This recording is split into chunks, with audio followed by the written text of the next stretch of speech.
బెంగ పెట్టుకోకమ్మా, వచ్చి నా వీపు మీద కూర్చో అన్నారు. అంటే అమ్మ చూసిందిట, పక్కున నవ్వింది.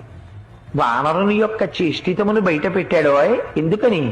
అప్పటికి స్వామి చిన్నవారై ఉన్నారు, పిల్లంత వారై ఉన్నారు. అమ్మ వచ్చిన వీపు మీద కూర్చో అమ్మా, 100 యోజనముల సముద్రాన్ని దాటించి ఆవలి ఒడ్డుకు తీసుకెళ్లి ప్రశ్రవణ పర్వత శిఖరముల మీద కూర్చున్న రామచంద్రమూర్తి యొక్క పాదార విందముల యందు సమర్పించి కృతకృత్యుడనవుతానమ్మా అన్నారు. అంటే అమ్మ నవ్వి ఓ మాట అంది.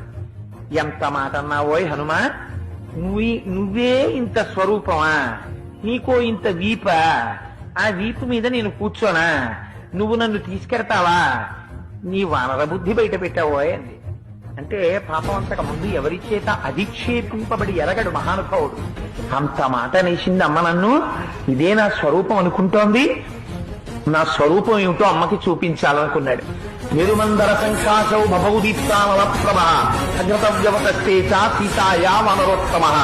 ఒక్కసారి మేరుపర్వత శిఖరాలు ఆకాశాన్ని చిందిస్తూ ఎలా ఉంటాయో అంత స్వరూపాన్ని పొందేసి పెద్ద పాదాలతో, పిక్కలతో, మోకాళ్లతో, బలిసినటువంటి తొడలతో, సన్నటి నడువుతో, విశాలమైనటువంటి వక్షస్థలంతో, శంఖం లాంటి కంఠంతో, కాల్చిన పెనం లాంటి ముఖంతో, వాడి అయినటువంటి కోరలతో, పచ్చటి కన్నులతో, పెద్ద శిరోజములతో, మహానుభావుడు పరిఘల వంటి భుజములతో, పెద్ద వేళ్లతో, అంతంత అరిచేతులతో స్వామి నిలబడేటప్పటికీ అంత పైకి చూసి అమ్మ ఆశ్చర్యపోయింది.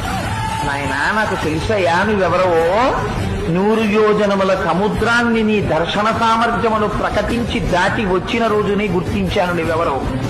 ఇలా రాగలిగినటువంటి శక్తి ఒక్క గరుత్మంతుడికుంది, నీ తండ్రి వాయుదేవుడికుంది. నాయనా, నాకు తెలిసి నీకుందిరా. నువ్వింత సమర్థుడవు కాకపోతే రామచంద్రమూర్తి నిన్ను నా దగ్గరకు పంపరు.